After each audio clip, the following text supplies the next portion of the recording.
హరే కృష్ణ అండి.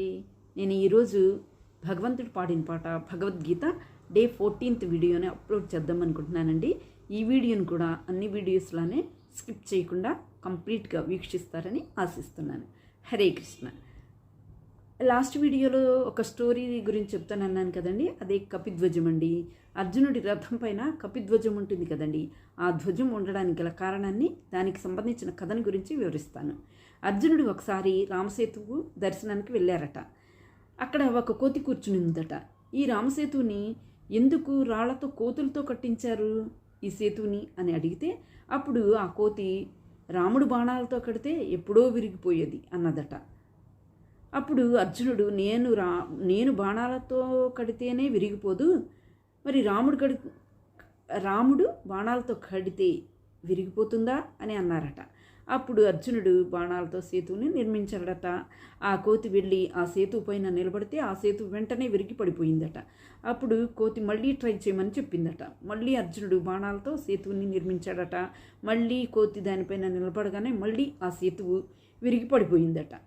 మళ్ళీ మూడవసారి ట్రై చేయమని ఆ కోతి అర్జునుడికి చెప్పిందట. వెంటనే అర్జునుడు ఆ సేతువుని నిర్మించాడట. నిర్మించగానే ఆ కోతి వెళ్ళి నిలబడగానే మళ్ళీ విరిగిపోయిందటండి ఆ వారధి. అప్పుడు అర్జునుడు నేను ఓడిపోయాను అని అనుకున్నారట. అయితే నేను అగ్నిప్రవేశం చేస్తాను అన్నారట. అంతలో ఒకరు వచ్చి, మీరు ఇద్దరూ పోటీ పెట్టుకుంటే సరిపోతుందా, మధ్యలో న్యాయ నిర్ణేత అనేవారు ఉండాలి కదా అని అన్నారట. ఇప్పుడు కట్టు అర్జున అని ఆయన అన్నారట. నాలుగవసారి అర్జునుడు వారధి నిర్మించిన పిమ్మట ఆ కోతి ఆ వారధిపై ఎంత ప్రయత్నించినా కూలిపోలేదటండి. ఆ వచ్చిన వారు ఎవరో తెలుసా అండి? శ్రీకృష్ణ భగవానుడు అర్జునుడిని రక్షించడానికి వచ్చారట. తన భక్తుల్ని వెంట ఉండి వెనువెంటే ఉంటూ తన భక్తుల్ని రక్షిస్తూ ఉంటారండి శ్రీకృష్ణ భగవానుడు. ఆయనపై భక్తిని చూపితే చాలు, ఆయన కృప మన మీద ఎల్లప్పుడూ కురిపిస్తూనే ఉంటారు.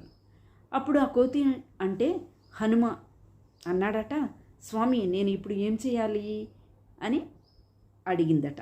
అడిగితే అప్పుడు స్వామి అన్నారట, నువ్వు అర్జునుని యొక్క రథంపై నువ్వు ఉండి కాపాడుతూ ఉండాలి అని చెప్పారట భగవానుడు. అందుకే దీనిని కపిధ్వజం అని అంటారటండి. సనాతన ధర్మానికి చెందిన ప్రతి ఒక్కరి ఇంటిపైన జై శ్రీరామ్ అని రాసి ఉన్న జెండా ఉండాలట.